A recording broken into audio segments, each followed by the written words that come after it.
Hi, Tony DeWitt here, Missouri appellate attorney and a guy who likes to make the law make sense on YouTube.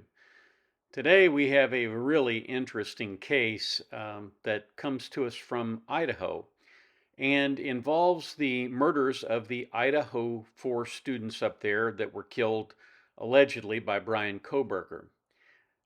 This case is so weird you're not going to believe it. So stick around down at the beach and let's talk about it.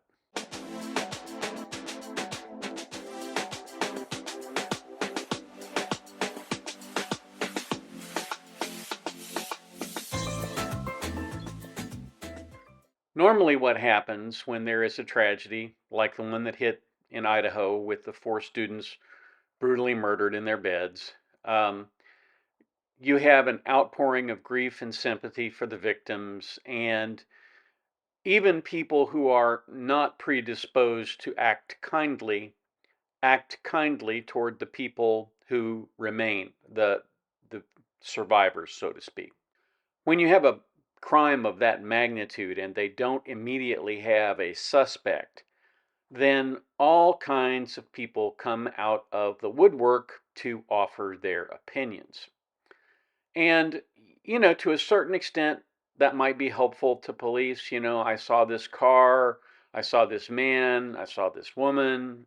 Any of those kind of things can happen. And a lot of times those tips and leads are useful to law enforcement. And a lot of times they just waste the time of law enforcement because they have to be checked out. But that's what happens. Unfortunately, in many instances, there are people who want to use this kind of thing for their own advancement, to sort of cement into the future their own glory and that sort of thing. And they try to accurately predict, I think, who may have done something like this. And to the extent that they rely on something like psychic powers, I think for the most part, people recognize that for what it is. There are a few people who are truly gifted psychics, and I know some of them have helped, in some cases, solve the crime. But the incidence of that happening is about 0.0000001% of the time. And so it's not something that you see a lot, and when you do see it, you need to be skeptical. Well, in this particular case, well, let me just offer this little tidbit of video here so you can kind of see what's happening. And her plan that she had with the killer is not going to go through. It's not going to work out. I don't mean to stitch my own videos, but this is helping us to understand what's about to happen next. So in the stitch, the question was what Rebecca Schofield is going to do after she see my videos. So we just got out of the part where she said she'd be relieved that people aren't going to be taking me seriously. That's related to the 300 to 400 accounts I just had to block. It was like a smear campaign for them to make me look crazy so that the information I put out would be overlooked. So that part, I blocked them. So that part of the timeline is out, and the next part of the timeline is her and the killer, Jack the Cork, coming together to see what they were going to do about it. What options do they have? When their next plan doesn't work, that's when they're going to realize they have run out of options. That video was combined with a number of other videos to offer up a picture of what happened in the Kaylee Goncalves case. Um, that individual decided that Kaylee was actually a lesbian, and she decided that she was involved with a professor at the university, and that the university professor could not face the pressure of coming out as a lesbian, and as a result, worked with another person to get her killed. Now, on its face, that entire sequence of events seems pretty stupid. That was the position that this person took. And in many situations where you say, there is a professor at the university, she's a female, that that's the kind of thing that nobody is defamed by. But when you call somebody out by name and say, this person worked with this person by name, and their name in this case isn't Koberger, and then the only person that has any linkage to this case in terms of evidence is Koberger. Now, he's innocent until proved guilty, right? I'm not suggesting that he alone is guilty. I'm just saying there is evidence that, according to the police, ties him to the crime. So when you have that kind of situation where the police have come up with their suspect, then what a normal and rational person does in that situation is they say, okay, well, I got it wrong. I'm really sorry. I shouldn't have done that. And in many instances, you can avoid a lawsuit simply by apologizing. The best way, frankly, if you're going to comment on things like that and offer up suspects, you do it privately to the police. You don't post it on YouTube or TikTok. But that's exactly what that individual did. And as a result, we come to this complaint. We have the United States District Court for the District of Idaho, Rebecca Schofield versus Ashley Gilliard. In November 22, 4 students at the University of Idaho were murdered at home near their campus. The tragedy garnered attention. And defendant Gilliard, a purported internet sleuth, decided to use the community's pain for her online self-promotion. She has posted many videos on TikTok falsely stating that plaintiff Rebecca Schofield, a professor at the university, participated in the murders because she was romantically involved with one of the victims. Her statements are false. Professor Schofield did not participate in the murders, and she had never met any of the victims, let alone entered a romantic relationship with them. Gilliard's videos have been viewed millions of times, amplifying Gilliard's online persona at the expense of Professor Schofield's reputation. Professor Schofield now sues Gilliard for defamation. And it goes through the parties. Rebecca Schofield is the professor and the plaintiff, and Ashley is the individual residing in Texas, a tic-tac personality who purports to solve crimes online. And it goes through jurisdiction and venue, and jurisdiction's proper because there's diversity of citizenship and the amount in controversy exceeds $75,000. And of course, because the harm was felt actually in Idaho. And venue is appropriate because Professor Schofield is an Idaho resident, and a substantial part of the events giving rise to the claims occurred in Idaho. In the early morning hours of November 13th, 4 students at the University of Idaho were tragically murdered in a home near the campus. It is a tragedy that has gripped the entire university community, forever affected the students' families, brought tremendous sorrow throughout the state of Idaho, and garnered national media attention. With respect to the privacy of the victims and their families, this complaint refers to the victims by their initials KG, MM, XK, and EC. Professor Schofield was not in Moscow, Idaho when the murders occurred. She and her husband were in Portland, Oregon, visiting friends.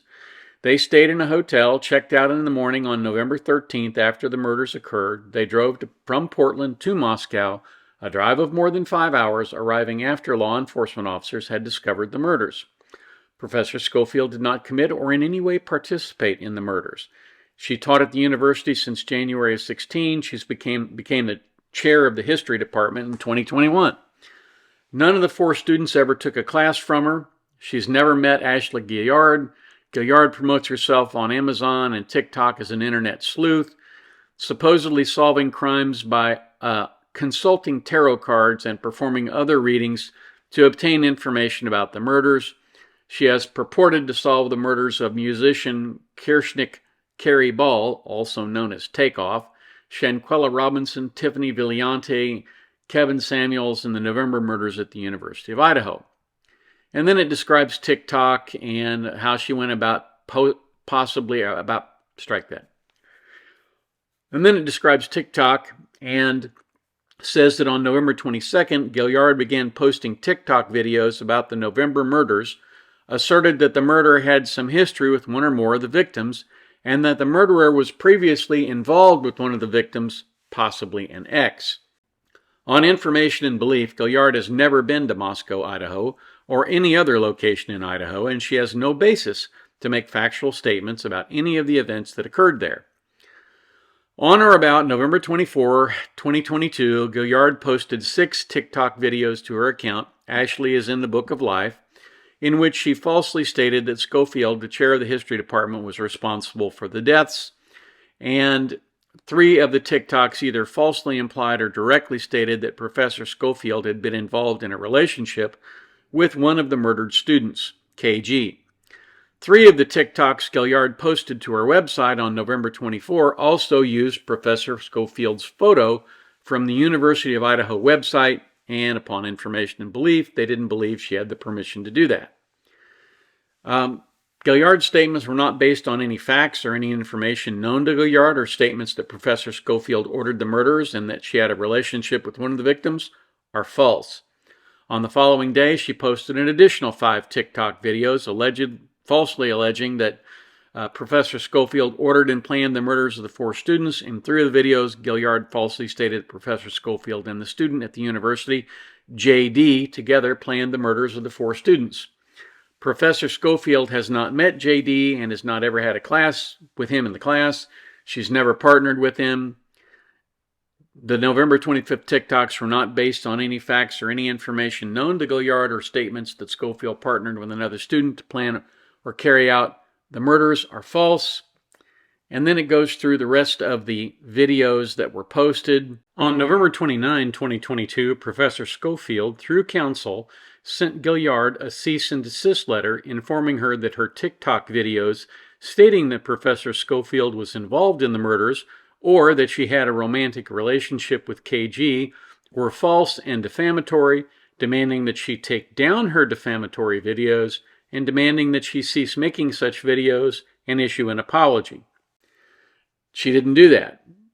On November 29, Gilliard posted additional TikTok videos falsely stating that Schofield was involved. Since December 1, 2022, Gilliard has continued making false statements in her TikTok videos, falsely asserting Schofield's involvement in the murders. And as you go on down, it says, I'm not worried about Rebecca Schofield suing me because she'll be using her resources to fight 4 murder cases. She ordered the execution, the murders of the students. Professor Schofield decided to kill the students because KG wanted to take a break in their relationship. Schofield was going to help the person she hired to carry out the murders achieve the person's dream of playing on the University of Idaho tennis team.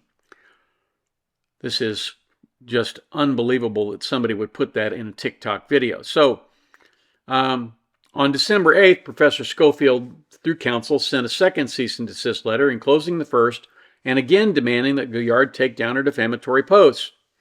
Rather than change her conduct, Gilliard made a TikTok showing the cease and desist letter, acknowledging she received it, and explaining that if Professor Schofield, through counsel, believed Gilliard was making false statements, counsel would need to file actual legal documents in a federal court asking me to remove it.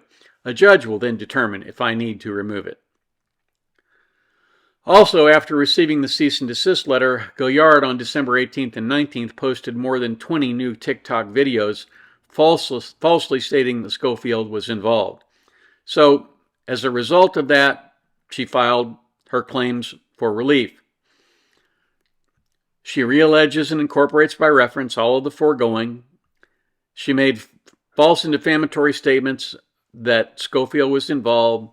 They involve criminal accusations and therefore are per se defamatory in nature. And here we need to get to the point where we understand the difference between false and defamatory. Something can be false and not be defamatory. For example, if I say someone has, 3 heads and 16 eyes, that's clearly false, but it's not defamatory because nobody's going to believe it. It's just not so. If I said that someone was a liar, however, that would be potentially defamatory. Or if I said someone was a perjurer, that would be potentially defamatory if there had not been a judgment of perjury. So when we talk about defamatory per se, normally in a defamation action, you have to prove damages. In other words, if you can't show that you lost money as a result of the defamation. For example, someone who was going to do a business deal with you decided not to do the business deal because you said all of these false and defamatory things about them. Those are monetary damages that you can claim. There are some things, like criminal allegations, that are thought to be so destructive of a person's reputation that they are defamatory per se. With nothing more, you can establish that you have been defamed simply by showing that someone said that you, in this case, committed a murder when you did not, and your reputation has been tarnished by that. If you were Ted Bundy, I suppose you wouldn't be defamed by that. But if you are a normal person or someone like Professor Schofield, you clearly are. And I want to make one thing clear here. I am talking about this case, but I in absolutely no way believe that Professor Schofield had anything to do with these crimes.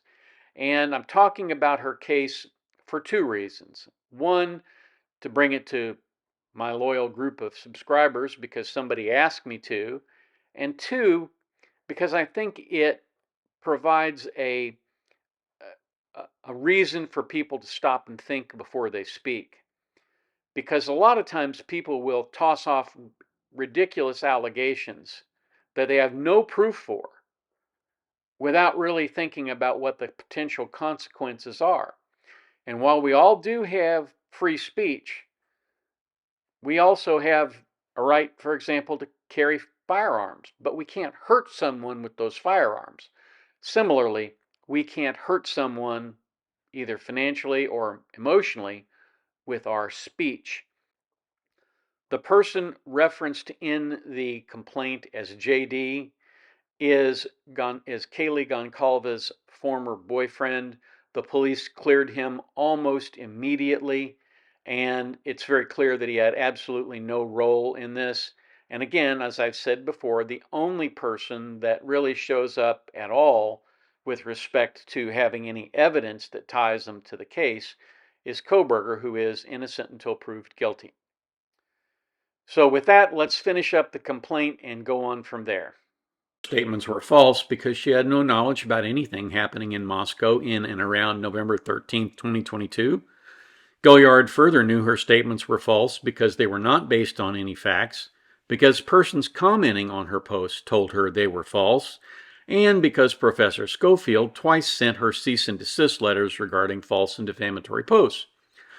Gilliard's false TikToks defamed Professor Schofield because they were viewed millions of times and widely reposted. As a result of Gilliard's false statements, Professor's reputation was injured and she was subject to online ridicule and threats. The online nature of Gilliard's false statements continues to harm and damage Professor Schofield. Gilliard's TikTok account has more than 100,000 followers, and some of her TikToks defaming Schofield have 2.5 million likes, indicating that the person has viewed the video and liked it. Schofield has been damaged by her false statements. Her reputation has been tarnished. She suffered extreme emotional distress from the constant public attention and the ongoing online conversation regarding her, quote, role, close quote, in the murders, as falsely alleged by Gilliard. And the second claim for relief is pretty much the same thing, defamatory statements per se. She asks for attorney's fees. She's been required to retain an attorney. Requests she be reimbursed all of her reasonable attorney's fees and costs as permitted under federal law and state law. She prays for judgment in her favor against Gilliard, as well as compensatory and punitive damages in an amount to be proved at trial. Attorney's fees, costs, and disbursements incurred here, pre-judgment and post-judgment interests, and all such other relief as the court deems just and equitable. And she requests a trial by jury. So that is Professor Schofield's complaint. Now, I wish I had time in this video to go through the docket and to go through the answer to this complaint, but I don't. And just because we're getting pretty close to 20 minutes here. And I like to keep them under 20 minutes because they tend to be more digestible in that at that length. So I'm going to stop here and I'm going to pick back up probably tomorrow with the continuing saga of the Schofield-Gillard litigation. And it will be interesting, I think, to see some of the things that have happened, some of which are unbelievable in my view, just having been, having seen the way litigation works in federal court. To see this case in the condition that it's in is fairly amazing to me. So we will get to that tomorrow. Again, I want to state a couple of things. One, I'm not making any value judgments about the merits of the professor's claim. Um, I think it's fairly clear that Ms. Gillard has falsely stated a number of things about the professor based on just the evidence that has been collected in the charges that have been brought. I think that seems to me to be pretty clear.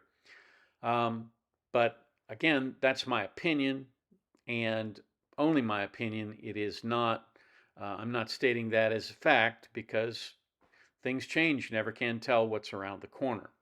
If you have any questions about this, please leave them in the comments down below. Like, share, subscribe, all the stuff we ask you to do. And if you have the opportunity today, go out of your way and do something nice for someone.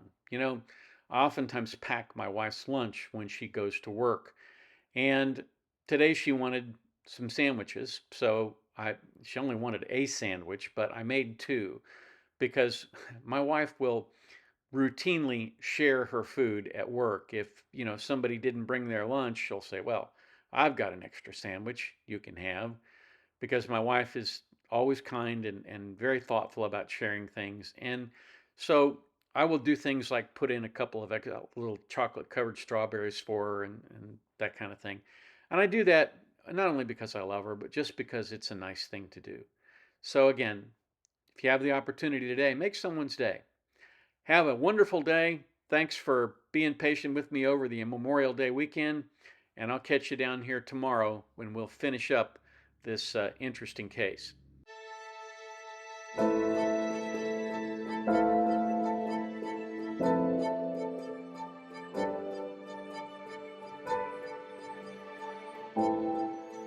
If you like this video, here are a few others you might try, and don't forget to subscribe. Have a terrific day, guys.